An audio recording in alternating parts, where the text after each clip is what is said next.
Thank you all for tuning in.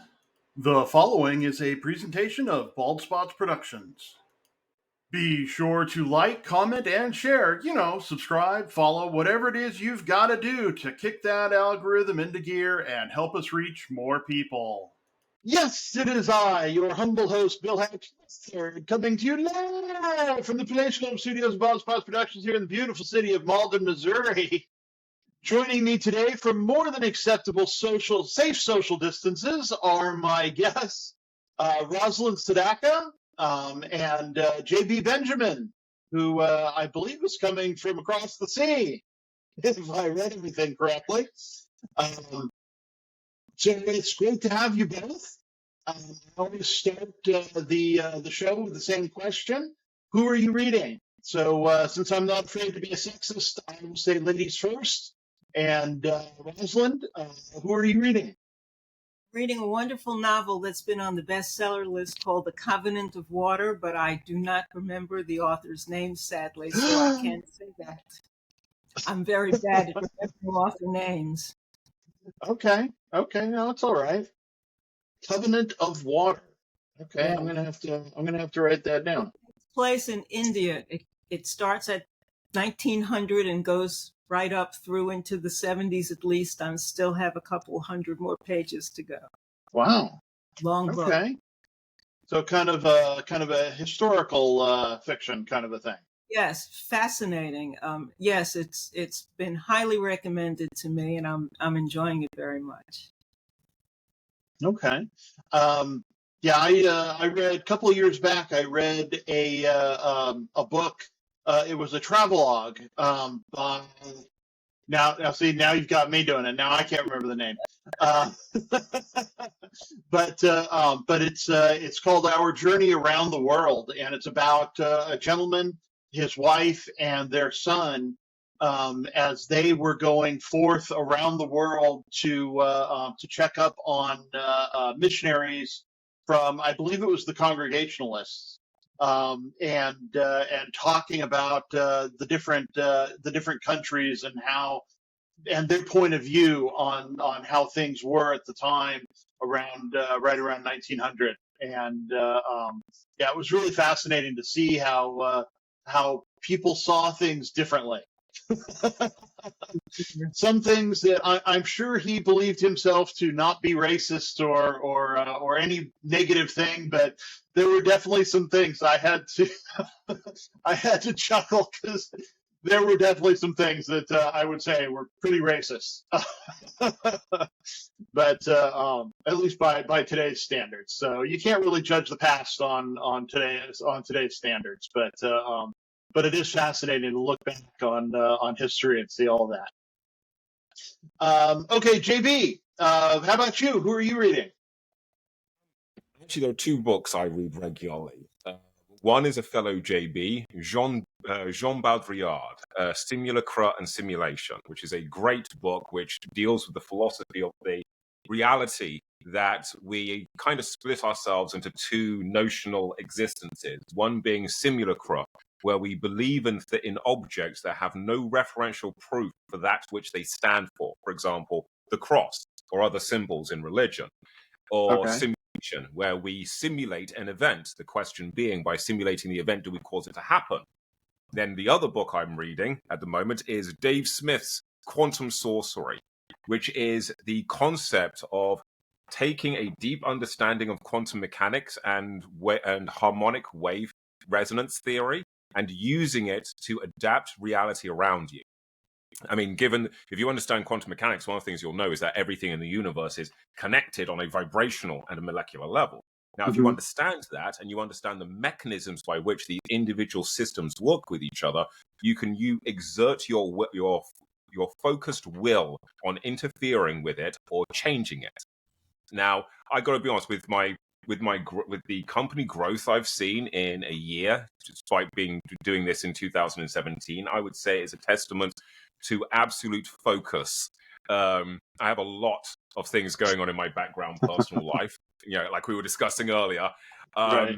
Having absolute focus is the way which you can still continue maintaining your sanity, B, being a good parent, because To be a good parent, you need to have maintained your sanity while the world is going insane, and continue to build products and bring those products to market.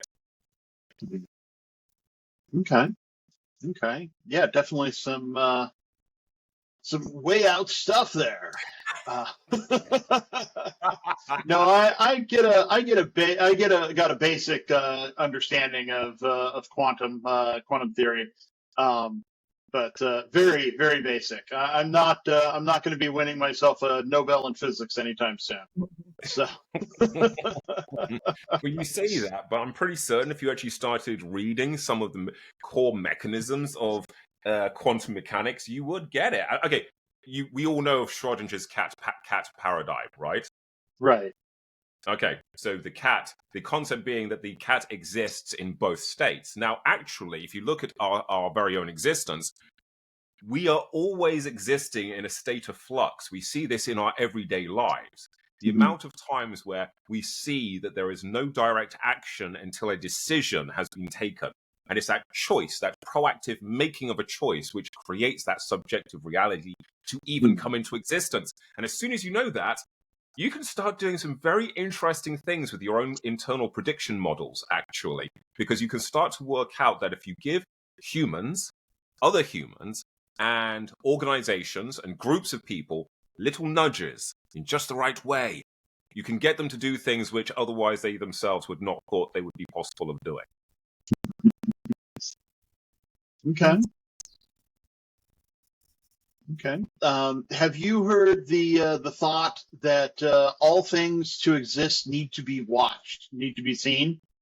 That this is has been used as a so-called proof of the existence of God. That the only reason we exist is because God is watching us, and if He stopped watching us, we'd cease to exist. I mean, there's a little bit of Schrodinger's cat paradigm in there, a little bit. Yeah, I mean, bit. This is the problem with that argument is that in that very thought process, God is a simulacra because he's a symbol for which we have no referential proof of the existence thereof. We can apparently, like a black hole, infer his existence by looking at the good works or bad works that exist around him. But this is the problem. When we thought that black holes existed and we inferred their existence, until we were able to crunch all the numbers together, we still couldn't find them. It wasn't until a brilliant lady crunched all the numbers and all of the information available on black holes, and by Jove, she identified it, and we were even able to visualize it. The problem we have with God as a concept in this form of simulacra is there are no data points to collect like that. Unfortunately, what we have are books, which have interpretations and versions of history, which lots of groups of people decide to run off and treat as fact. People say the same thing about science, after all. Unfortunately, for me, religion's a bit of a tricky one because I've always, the way I got taught religion as a child is I had a very strict childhood. My childhood was one where I had no toys and I didn't go out and play with childhood peers. It was reading, writing, arithmetic, study. I didn't have toys. I had science kits and chemistry sets and microscopes and books. I was reading Baudrillard, Herman Melville, and Carl Jung by the time I was 5 and 6. I just do not. So when you come from that kind of background, you start to realize that there are so many things that are taught to us and we hold as absolutes, which are complete and utter fantasy. Yes. Now, the way I got taught religion was my mother, who is a bit of a psychopath, unfortunately, hence creating Semoir, basically was like, here, read all the books, see what you think. It's all made up nonsense, but you guys can kind of pick one. And we read as many of the books as we could, and we read the stories, and we read the fables or myths or legends or whatever you want to call it. And the general conclusion my sister and I came to is that we are actually kind of closer to paganism than we are any other monotheistic religion. Because at least paganism, Buddhism, and Taoism, they actually already acknowledge the existence of quantum mechanics in their very thought process and how they're formulated. I mean, the concept, for example, of reincarnation is a form of, is actually acknowledgement of that by virtue of the fact that we know that energy can neither be created nor destroyed. So reincarnation is effectively the religious interpretation of a very scientific fact, but then wrapped in this almost esoteric packaging, you know? Right. So for me, it's often religion is often represented something illogical and used by people to control others. I loved the mention of what was the name of those people you were talking about? The guys that traveled around the countries spreading religion, the missionaries. Missionaries, So the missionaries, amazing people. They took religion to everywhere, the dark inhabited continents, where those dark people didn't have any concept of their own gods, their own religions, their own concepts, their own societies, and their own beliefs. But we did have all the gold, all the land, and all the jewels, and all the gems. So, of course, you know, I guess it kind of makes sense at the end. You know, not that I'm saying all religions are just used as a form of control and for slavery, of course. Right. Yeah, I won't say we didn't make some mistakes. You know, that's for sure. That's definitely for sure. Hey, don't get it twisted. Where I live, we actually have a Jehovah's Witness place just round the corner, and I am always getting Jehovah's Witnesses knocking on my door. And I kind of really like it. I enjoy a good conversation. I must admit, I really enjoy a good conversation with a religious person, especially one that is incredibly devout. Because the leaps in logic that you have to take to have a discussion with them are, let's put it this way, you take fewer leaps of logic reading Tolkien or watching Lord of the Rings than you do talking to a lot of religious fundamentalists on this subject. Hell, I actually had one Uber driver call me a sinner the other day because I pointed out that if we're created in God's image, does that not make us, by the transfer of property, gods then? Blasphemy! But he did try to. Hey, it was a good. He drove me the whole way to the BMW showroom, so it was all good. Didn't kick me out the car, even though I questioned the faith. And he did still to try to convert me. I just do not. He's like, my brother. I must invite you so you can come and see how wrong you are. I'm like, oh, good grief, dude, you ain't changing this. Sorry. My beliefs are way stronger than those beliefs. Well, you have to consider the Bible actually does at one point refer to us as gods, but only in the sense that we are to lesser beings gods, and that we are created in the image of God. Meaning we have many of his properties. But not all of them. You can kind of feel the illogical lunacy of it, can't you? Because either we're gods or we're not. Now, if we look at quantum mechanics and we look at the capabilities in the human body, we have a number of things. We have biological receptors, these little hook and chain things that mean that humans can consume psilocybin, psychotropics, psychoactives, and cannabinoids. Now, there are no receptors for other drugs in the human body, but we have natural receptors for those drugs, the drugs which are associated with the expansion of the mind and consciousness, funnily enough. And one of the things you'll discover when you start looking at history, there's an amazing book called Libra 420. I definitely recommend you read it. This is a book where a number of professors researched for years what happened with cannabinoids. Where did the bands come in? I'll give you an example. In the original Christian church, the censors, they'd walk ahead of them with censors. Did you know that contained cannabis originally? No, I did not. Yeah, cannabis was actually a very core part of the Christian church at one time. Interesting. Until the Knights Templar got really good at shifting it. And that's also what kind of led to the outlawing by the Christian church of the Knights Templar. Because the Knights Templar were gaining what? Power, wealth, influence outside of the Vatican-based church homogeny. This was a threat because the Knights Templar were not overly aligned ethically in terms of ideology with the central church. So when you start discovering this, you start to see that actually drugs played a massive part in religion, particularly when you realize that Christianity ostensibly tried to take over sanitizing paganism. And paganism, at its core, had a lot of involvement of psychotropics and psychoactives. Right. But again, when you understand what these psychoactives do, you start to realize that, again, they were recognizing the quantum properties, the wavelength resonance properties of these things. So by the way, I've become acutely aware. I've been hogging the microphone here, and poor Rosalind has not got a word in edgeways here. What I've been holding I was just thinking about that. So, Rosalind, what are you thinking about? I agree with JB most of what he's saying, but I don't think it's a topic that's worth pursuing because it's just beyond the scope of what most people are grasping, care about, and understanding about. So I think it should shift a bit into some areas that could be of value and help so that our conversation is meaningful for whoever is watching and listening. Okay. Then let's shift. Okay.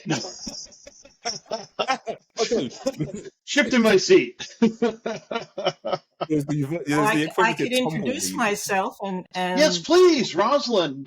Please introduce yourself. Okay, so that's a beginning. So and the CDC. Yes. I am the founder of the Child-Centered Divorce Network. I'm a certified divorce coach and divorce and co-parenting coach. That's what the CDC is, certified divorce coach. And the focus of my work is helping parents make the best decisions about their children before, during, and long, long after divorce. Because we all know that divorce ends at some point, but co-parenting continues the rest of your life. And innocent children are being impacted by parents who are not making conscious divorce decisions. And it breaks my heart to see that happen. So this is a passion project of mine, is to help parents understand that if you're divorcing without children, I don't care what kind of craziness you do to each other. But when innocent kids are involved, you have to be mindful, you have to be consciously aware, and you have to get out of your ego and pay attention to what the impact is on those children. And children of different ages have different experiences. And what I do is shake up the parents. I come in as an advocate for the children. So whether one or both parents hire me to be a coach, what I do that's different from most other divorce coaches is that I like to get both parents together on the screen and talk to them both together. So I'm not siding with moms or dads or whoever the parents are. I'm siding with the kids. And I let the parents know that they have choices every step of the way, and there are consequences for every choice you make. And you may not understand that, but people who are experienced with divorce know in advance that there are better paths to take and there are not so good paths to take. And if you go this path, you're going to get these problems down the road. And if you take this path, you're going to have this issue. And ultimately, the idea is to co-parent as cooperatively as you can and be mindful of what the kids are experiencing so you could avoid some of the serious divorce mistakes. And that's what I'm all about. Okay. Yeah. I was interested by that.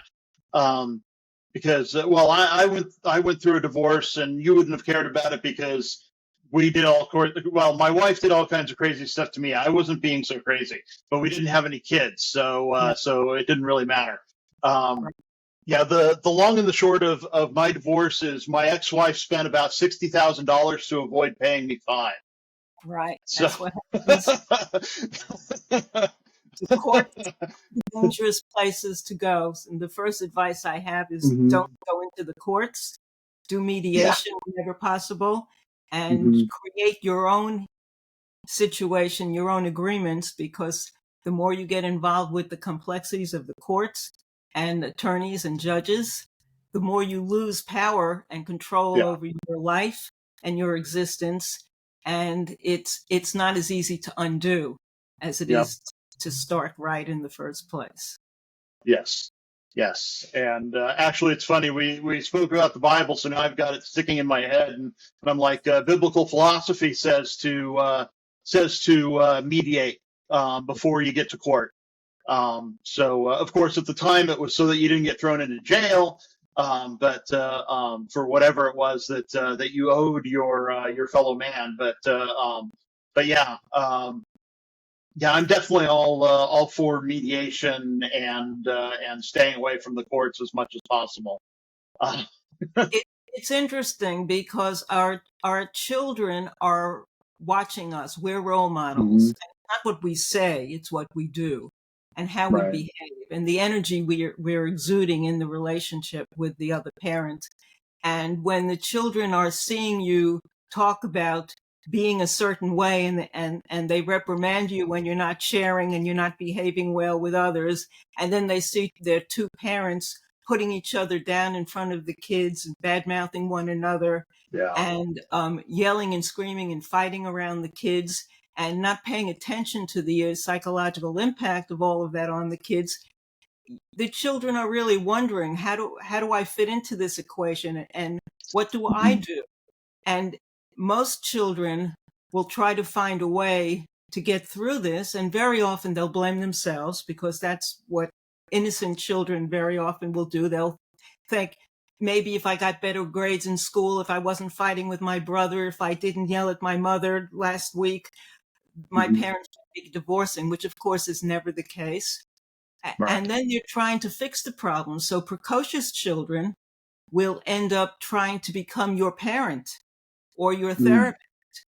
They come in and they get involved and they're holding you around and supporting you and I'm there for you and don't cry, mom and dad, and then they're trying to fix it. Children can't fix adult relationship problems. Adults can't fix adult relationship problems. And it's so unfair. So children need to Mhm. know that it's not their fault. It's never their fault, even if the parents are fighting about them, and Yeah. that they're innocent and that they deserve the right to be able to love both of their parents and have the Mhm. right for both of their parents to love them. One parent shouldn't be alienating or dismissing the other parent and saying that your other parent's no good. I'm the only good parent here, so don't have a relationship with that other parent. It's Right. heartbreaking, the damage it does to children, because children want to interact and have a relationship with both parents. So the more we could just take our egos out of the situation and be more aware of what it's like to be 5 or 9 or 15 years old, the easier it is to make conscious decisions that are going to be mindful of what the kids are experiencing. It's much more logical than we think. People just get bad advice from friends and neighbors and family members and church, Mhm. and they're told that they have to do this and they have to fight and they have to hate each other, and Right. they get off on the wrong track, and it's never in the best interest of the children. Yeah, that's for sure. Well, I wonder how much of that kind of stuff can be prevented by some kind of agreement, not necessarily like a prenuptial agreement, but an early agreement that, like, hey, we might have an issue in the future. This is how we're going to handle it, and put it down in writing beforehand, and say, if we have children, this is how we're going to handle this, and all. But JB, you have a comment? Yeah, I mean, I was going to say, there is an agreement like that. It's called a relationship contract, and me and my current wife actually have that, where we sit down every 6 to 8 months, where we review the contract and we work out what bugs us about the other person, and go, well, we don't like that no more, and we don't like that no more. We also have a rule in our contract, which is that if another person becomes unhappy with themselves, the other person is only obligated to tolerate it for 6 months before we start reviewing divorce. Because at the end of the day, it's not my wife's fault if I'm unhappy with myself at the end of the day. Right. And she shouldn't have to live through that. Same goes in Hmm. the other flip direction. The comment I was going to make is mediation is brilliant. Counseling, brilliant. Kind of falls flat on its face when you have uncooperative people. And this is Yeah. what I am personally dealing with, unfortunately. After I've been involved in family court for 8 years, I've got 4 amazing children, 18, 17, 15, and 7. And my 3 Hmm. eldest all live with me now. And I've been fighting for my youngest to live with me. And unfortunately, the reason for that is because, there was issues with domestic abuse, psychological, emotional, and physical violence. Yes, those things, physical violence against a guy that's 6 foot. Yes, it happens because Yes. I was always taught, despite me being ex-army and a military guy, I was always taught you don't hit women. Probably not the best advice to give to somebody when they're being thrown up and down a flight of stairs, actually, because you know what? You should be able to defend yourself at the end of the day. But unfortunately, when you're in a situation where when one of the parents or more does not cooperate whatsoever, does not cooperate with the court, does not cooperate with social services, does not cooperate with schools, does not cooperate even with police, what can you do? Because as a male, I'm very limited in terms of action I can take in any case. And as a black male, I am even more limited. I mean, hell, if I even go into court and say, guys, why is it taking 65 days for you to allocate a hearing when I know other people are getting hearings quicker? I get told, you got to be careful, you're being angry, Mr. Webb Benjamin. But, well, no, I'm not. I just raised a problem. Nope, you're being angry. Know your place. And that happens all the time. So you have to you spend your time in the legal framework being very quiet, not really speaking up much for yourself, because if you do, you're going to get labeled in a certain way. And at the same time, having to cooperate and bend over backwards when you know the other person literally won't cooperate whatsoever, even though you are jumping through all of those hoops. I mean, and thus far, I have found no mechanisms that mitigate this. And it's particularly not in Britain, because in Britain, under British family laws, mothers are given automatic 100% custody. That's it. Out the gate. Even if she is bipolar or an actual physical threat to the person. And I know this from experience, unfortunately. Wow. Yeah, in Britain, I don't know what it's like in America, but this is not an unfamiliar kind of a case here in Britain, where there are actually increasing stories of fathers trying to maintain access to their children and trying to maintain families, and actually the mothers becoming the ones which are the point of contention and using their privileged position of automatic motherhood status to leverage that for financial gain, or just what is quite common apparently, just to make a point. As you said, we've got kids. Making points disappears when you're 18, theoretically, or at least that's what I always thought. And when you have kids, you should be focusing on them. But again, we end up in a situation where the courts will say, you need to cooperate, you need to mediate, you need to talk. But then nobody puts the pressure on the other party to do that. I mean, as I said, I don't know what it's like in America, but here in Britain, that's pretty much what we have. So on the one hand, fathers, by the majority in Britain, get demonized for not being there for their children. But then you're finding out there are increasing numbers who are not allowed to be there. I mean, even social services have said this to me. They have not met another father who sticks at court for 8 years, shows up to every hearing, and even got a job in a legal practice just so he could learn family law for 2 years. Yeah, I did, by the way. I have self-represented, and I've recruited and paid the most expensive family court lawyer in Britain. And I actually gained better results self-representing, actually. Really? Wow. Because the courts are not... This is, again, I'm not going to generalize from America, but here in Britain, the family court, or any legal court for that matter, is not here for justice. Yeah. It's here to make money. Yeah. Same as the legal system is there to make money. Lawyers are there to make money. You having fewer court cases, fewer hearings, and having a happy home is actually not in the best interests of the court staff, or the lawyers. Right. So you are literally going in with everybody set against you, unfortunately. Yeah, I've been fighting against the whole family law system is toxic and skewed up. In America, it's not as dramatic in the one issue you're talking about, but in so many ways. I've always said that divorce and related things should be in the mental health field, not in the legal field. It shouldn't be a legal battle where someone wins and loses, because when you're dealing with something like divorce, there's no winners or losers. So it should be in the hands of psychologists and people who are trained to deal with mental health issues, and certainly not lawyers who are getting outrageous hourly fees. And it's a different game entirely. So my heart goes out to you, because I understand the challenges that you're facing, and fathers all over the world are getting that impact, which is very, very negative. And But then don't get mothers twisted. get a different Men are impact. assholes as well. Yeah, mothers get a different impact on fathers who are just paying to have custody so that they don't have to pay as much. That's why I'm gender neutral. It's not that one gender does a better job than the other. It's that there are people who just are not good parents, unfortunately, raising children and families, and these things just go on. And everyone who's in the field who really cares and tries to help, and I have many colleagues who are wonderful people doing that, are equally as frustrated as you are, because you're fighting against a system that's bigger than all of us, and it's shameful. So my heart will go out to you.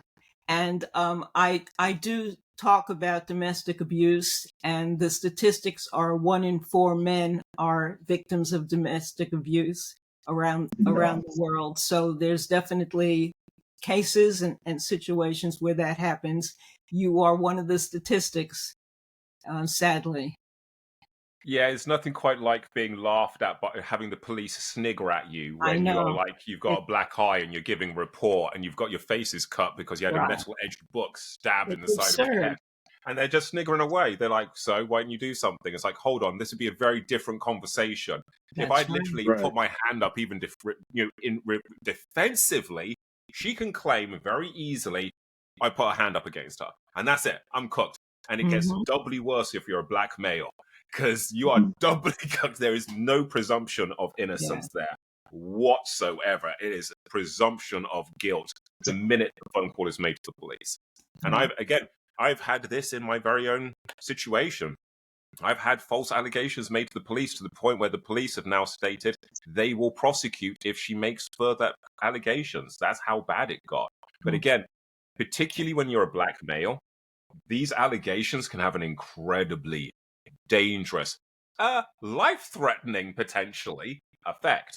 But again, there is nothing in our legal system that protects a father from that. You know, anybody, the ex-partner, male or female, can pretty much say anything, actually. And if the partner is male, particularly, there is definitely the assumption of guilt. Now, society was very different to how it is now. Maybe this was the case of maybe this was acceptable way of dealing with mitigating with the issue and threat of violent males in society, because society was run by males for a very, very long time. And ostensibly, let's not get it twisted, the world is still run by a certain group of males. But there has been a shift, slow and incremental shift, and it is definitely happening, changes everywhere. But there is still that assumption, unfortunately. I mean, hell, I'll give you an example. In a more recent situation, my youngest son was meant to be staying with me. I let him stay with his mother for the Easter break. She refused to give him back and then threatened me with reporting me to the police for sexual assault if I reported her to the police and the family court for breaching the order. Yeah. Now, the police's response to that was, don't worry about it. You know, if she calls them, you've got the text message. I was like, but guys, that's not how you'll deal with it on the time. Seriously, why is no action being taken? If I made that she's literally threatening to weaponize the police and file a false police report. Very dangerous. No concern. They don't care at all. It doesn't matter what it does to the other person. And unfortunately, here in Britain, particularly, the assumptive view of motherhood, which is there's this view in Britain where motherhood is a job role and it comes with the perks of no responsibility outside of your children and never having a job, seemingly. I don't know. It seems to be one of the common things here in Britain. There's this assumption that if that role is taken away, that person is no longer a person. So their identity becomes obsessed with that role. And by becoming obsessed with the role, you stop thinking about the children. It's the same with fathers who become obsessed with the concept of being a father, but don't realize that the concept of being a father and actually being a father are two different things. Yes. Anybody can call themselves a father. Being there, though, is actually what a father is. Wow. Yes. As my understanding goes, you're right. The pendulum has swung. Years ago, it used to be that the men had all the power in family court, and And that was bad. but long before our time, I guess. And and the pendulum swung in the other direction, to the other extreme.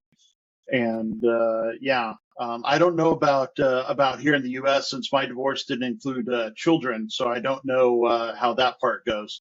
But yeah, my wife did seem to have all the power in the end. I was able to drag my feet for as long as I could on it, for what we were calling an equity payment, because she was getting the house and I had put so much money into the house, and I'm like, well, I should be getting some of that back. And we disagreed on the amount of that, and but As part of my relation, as part of my wife and I, because my wife's from Slovenia, she's from Eastern Europe. My wife, and she has her own job, she has her own career, she speaks 6 languages, she's written a book all about Wow. communications in relationships. Rosalind, go check it out. It's on Amazon. It's called Cut to the Chase. Don't Chase Love. It's by JB Benjamin. That's already out there. She also does talks and tours about relationships and communications and that stuff. So basically, we yak at each other a hell of a lot. And this is one of the things we have in our relationship contract is exactly that: equal split, which is that if you paid for it, it's yours. Because one of the things that my wife always pointed out is it's hugely unfair, actually, that a man is in the so-called nuclear family paradigm. The man is told, you go out and you go to work and you be the breadwinner. But guess Right. what? If you guys split up, you don't keep shit. In fact, you don't get anything. You bet you're going to have to go back and start again, buddy. Right. So this actually almost creates an exploitable, this literally creates an exploitable gap, which of course does happen. Now, so for example, my wife and I split. We won't be selling either of our houses or flats or anything like that. We'll literally just split them. And because I have the children, she's already decided that I should have the bigger property because I've got the kids. It's logical. It makes sense. Why sell the property? Because then one of the people is going to be out with the kids and having to find another property. It makes no sense.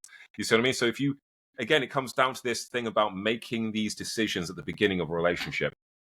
Like when you guys are dating, you start working out these parameters between yourselves. I mean, how many of us have friends who are like, well, I fell in love and I got married. And then you hear them 5 minutes later, oh, I fucking hate this person. Oh my God, they're not who I thought they were. Well, maybe you should have spent a little more time dating then. And you should have asked a few more interview-style questions before you started sealing the knot. But then there is this, it's almost like you're made to feel bad if you ask your prospective partner questions. Bear in mind, you're entering a partnership. That's like 2 companies, 2 legal entities like Microsoft and Apple signing a deal to create a new mobile phone together. Do you think they do so with like one quick chat over a drink? No, that's what Nokia did, and that's why they went bust. No, instead, they sit down, they get the board of directors together, they have a sit down and they work out the parameters of this relationship, of this contract, of this marriage moving forward. Unfortunately, normal people like you and I, seemingly do not do this. We run off and have sex with the first person that will lay eyes on us and accept us. But seemingly, by and large, seems to be the MO for most people.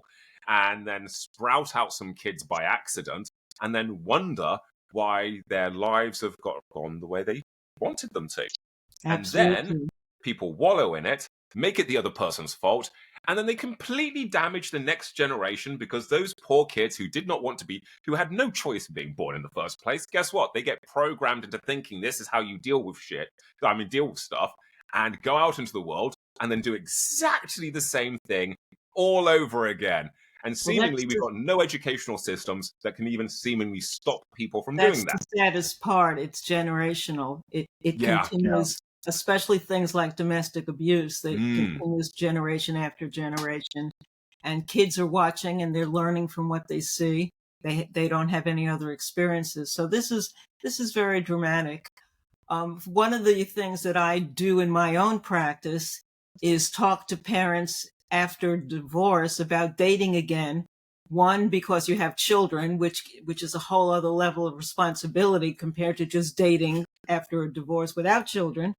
And then the fact that hopefully you've learned some lessons. There have to be some lessons, what I call gifts from the divorce, to take with you so that you don't make the same mistake again. And a very high percentage of people make the same mistake. They find someone with a different face, with the same person again and again and again. And so there's second, third, fourth divorces because it's easy to point the finger at your partners and talk about how screwed up they are, but you're never looking at yourself and realizing, why did I choose that person? Why didn't I behave differently when this happened? Why wasn't I more aware of the consequences of saying this, doing this?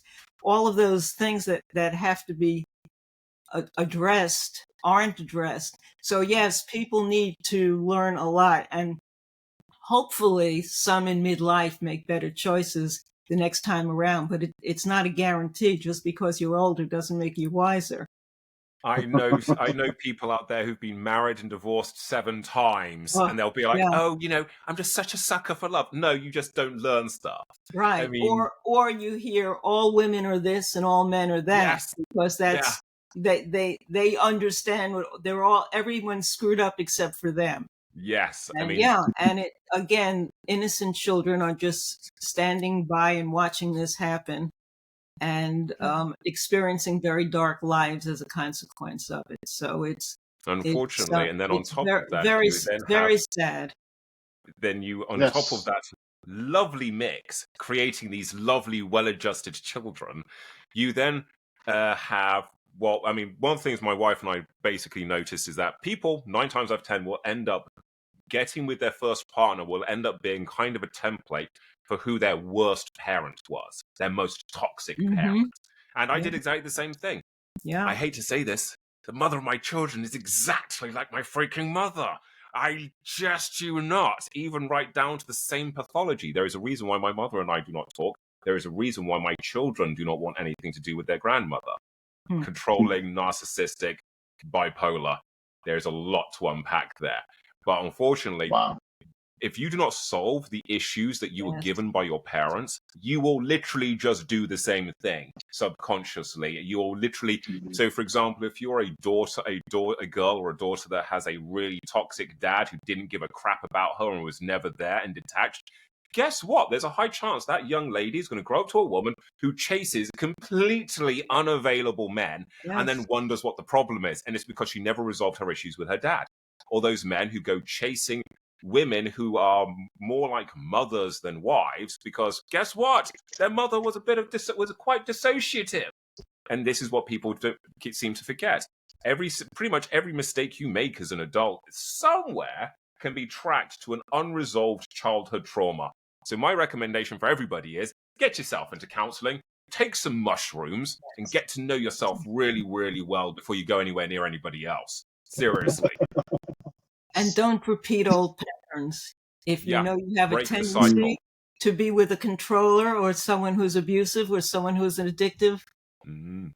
don't choose that person again, because you're just going right back into the same pattern. And it's amazing how, with our eyes open, we just repeat the same thing over and over again. But that's It's because it's comfortable, and it's because we yes, know it. We yes. always Yes. go back to It's things the that we programming recognize we're and bring us used to. comfort, even if it's something that's completely bad for us. Look at the Yes. consumption of sugar. Look at the consumption of religion. All of these things which are bad for us, we still consume. I mean, people consume internet like it's going out of fashion, and I don't know why, because it's just filled with crackpots, lunatics, and everybody else. Seriously. Hey, we're on My the wife internet. Yes, we are.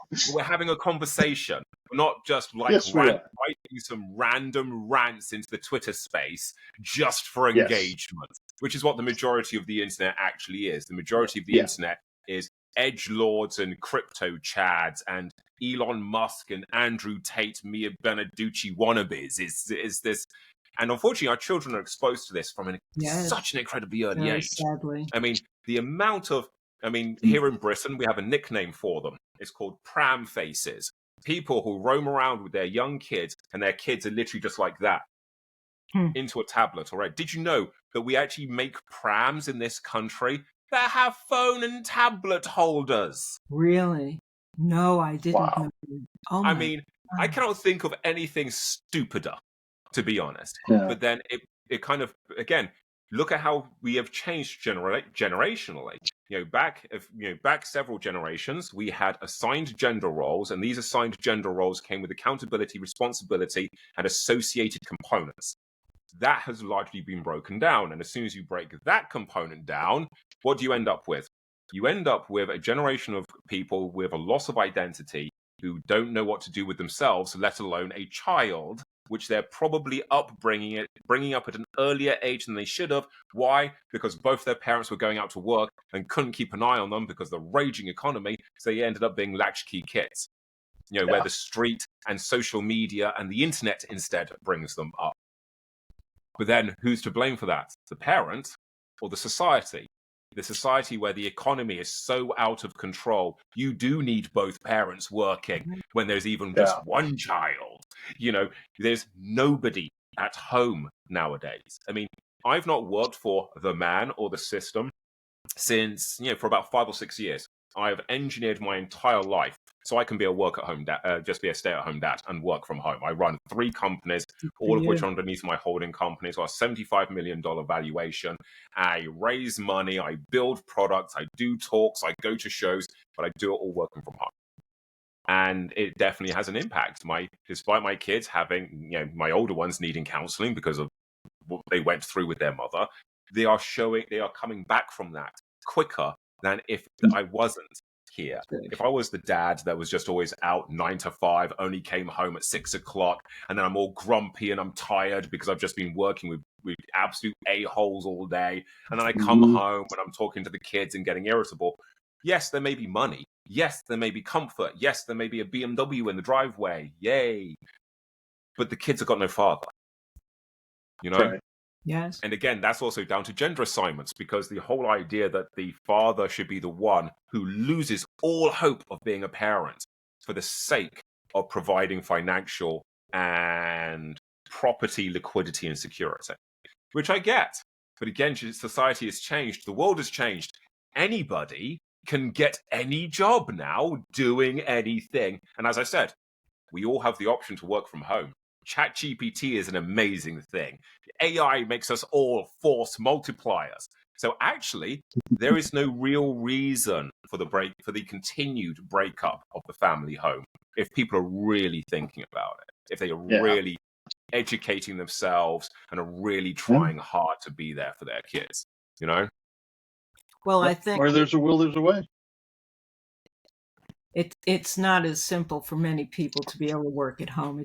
There's a lot of parameters. Yes, there is that. There's a very broad spectrum. I agree. It's that facet of technology is wonderful, that it's opened doors that have never been opened before, and taking advantage of it is a real blessing for anyone who has a family, especially. So, to put it in perspective, I changed my career so I could do this. Right. I focused absolutely wholly on technology. To give you an idea of the jobs I've done, I've been product manager of a £9 million project for the biggest corporate law practice in the world, Freshfields Brookhouse Derringer. I was in charge of UI UX design at Siemens AG in Berlin, Germany. I was senior lecturer of computer science at Ravensbourne. I've also been a building site laborer, a street sweeper, a security guard, and they were all of those jobs. They were fun and they were interesting. But the reality is, they do not provide for a family. Even when I was on 200 grand a year working for this top level corporate law practice in London, I could barely afford to do anything. After I paid my rent, after I paid my council tax, after I paid child maintenance and all of these other things, even on 200 grand a year after tax, I was classified as working poor. How can anybody be working poor on 200 grand a year? Here in Britain, That's where, you Yeah. know, and Well, it's people are bad. I mean, my struggling, kids always saw me at struggling that point. You know, I everywhere. was struggling. I was maintaining Yeah. my household. I was maintaining their household. I was going through court.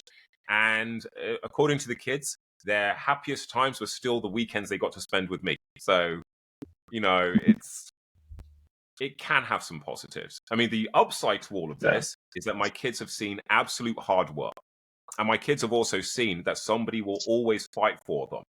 You know, other kids don't get to see that. You That's know, right. I get why a lot of dads walk away. Don't get it twisted. I get it. Because when you're being confronted by everybody telling you you're the bad guy and you need to just bend over backwards even more and you just need to cooperate more and more and more, but all you're doing is cooperating and nobody else is kind of getting the opposition to try and bridge that gap to also cooperate. I get why dads walk away because they feel helpless. They literally feel, you get to the point where you start to feel like it doesn't matter what you do, you're actually going to make the situation worse. You're starting to confuse the children because they do get some time with you, but it's like one day, every so many months. That is actually more confusing for a child than zero access, actually. So there are flip sides to it. I think the point I'm getting to is, yes, the struggles are bad, but also sometimes it's good that the kids see the struggles because it also helps to show them how to deal with struggles. There's also, because there's something bad. I'll give you an example. When parents hide everything from their kids, you'll find those kids grow up to be the kids that literally can't do anything. You know, they get hit with a problem and they're, Yes, they have no coping how do I do skills. this? But sometimes, you know, the kids that come from the families that have had at least a tiny little bit of grit, you know, Yeah. they can take care of themselves. They grow up to be members of society who can actually do something. I mean, hell, don't get it twisted. I worry about my kids. I've done so much for my kids. That's right. I question their ability to survive outside of this house, actually, Well, unfortunately. it's not too late to make a few shifts so that Yes. they're still getting the best of you, but they're still understanding the fact that you're not there. You're not the hero. They have to step up and be responsible adults, and that's challenging, no doubt about it. Well, before we lose our time, I wanna make sure you both get a chance to promote your plug your product, your service, and everything. Because I know JB's got a time limit here. So Rosalind, tell us about what you do and how people can get in touch with you. Thank you. So everything that I do is available at childcentereddivorce.com. I do personal one-on-one coaching internationally with anyone, anywhere, because the emotional and psychological factors that I focus on are universal. It's beyond the legal systems in any one country. And I also have ebooks, e-courses, and programs for people who can't afford one-on-one coaching or have had coaching and need to supplement. So I have a book on breaking the divorce news to children that's very, very innovative and unusual. I have programs on successful co-parenting strategies. I have an 8-hour anger management for co-parents course that can be court mandated or voluntary for people who know they have anger issues and want to move on because they love their children, and tons of interviews and articles, and they're all at childcentereddivorce.com. So you could reach me there, and at Rosalind at childcentereddivorce.com. And as you can tell, this is my passion. This is more than a job. This is something that I care about because I'm trying to make a difference in the world, one family at a time. So reach out to me. I provide a complimentary initial consultation to talk about to see if I'm a good fit for your needs. And if you know anyone who's divorcing or divorced and co-parenting and has other kinds of issues, then just contact me.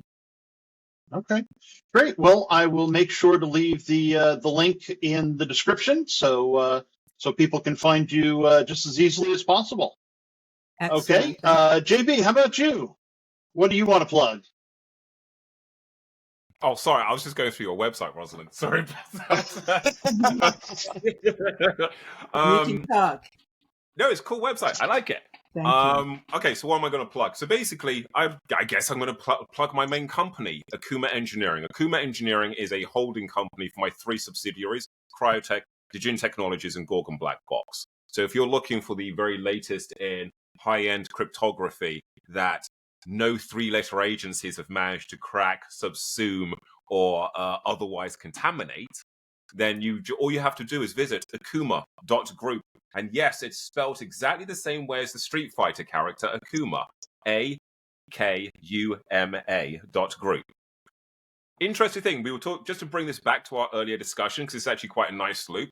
We were talking about religion and the effects religion has.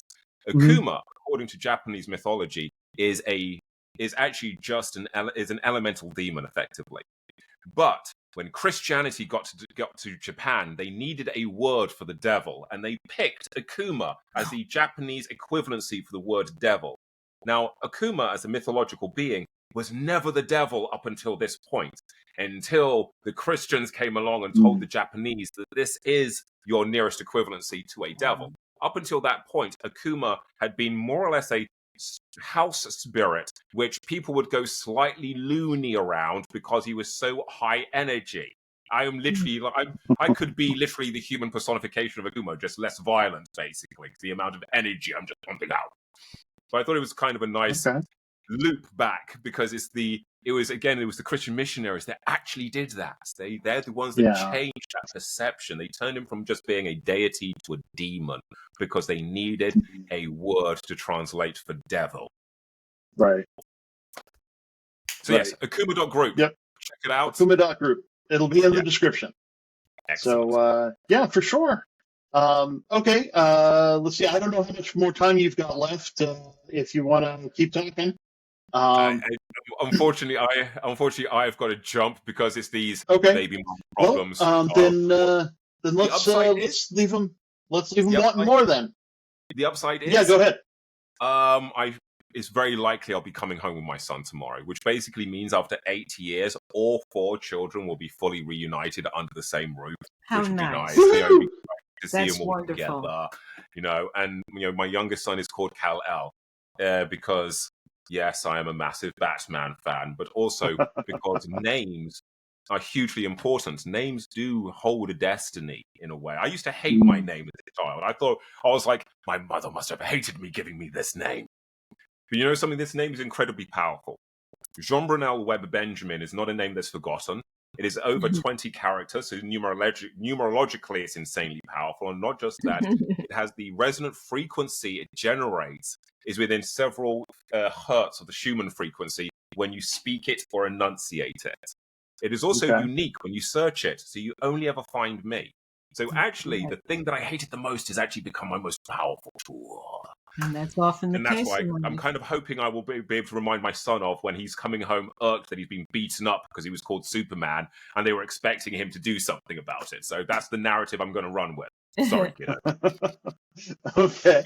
Well then, before we go, do you have final words for the nice people? Oh, sorry. Well, go ahead. Go ahead. Start. My final words would be trust yourself. Always trust yourself. If your gut is telling you something is wrong, you're probably right. Something is wrong because your gut always vibrationally feels it before anything else does. That'd be pretty much it.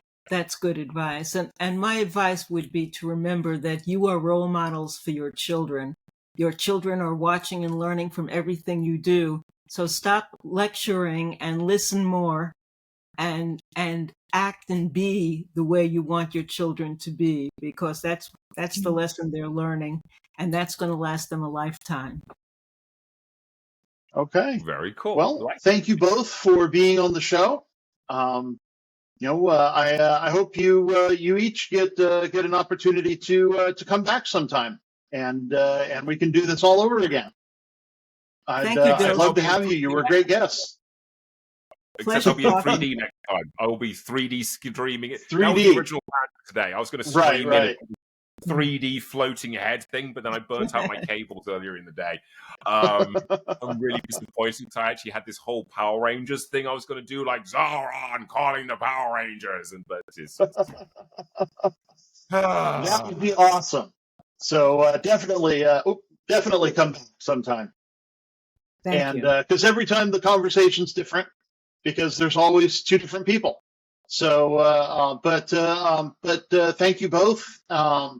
Everybody, be safe out there. Remember to wash your hands and stay tuned for the ending credits.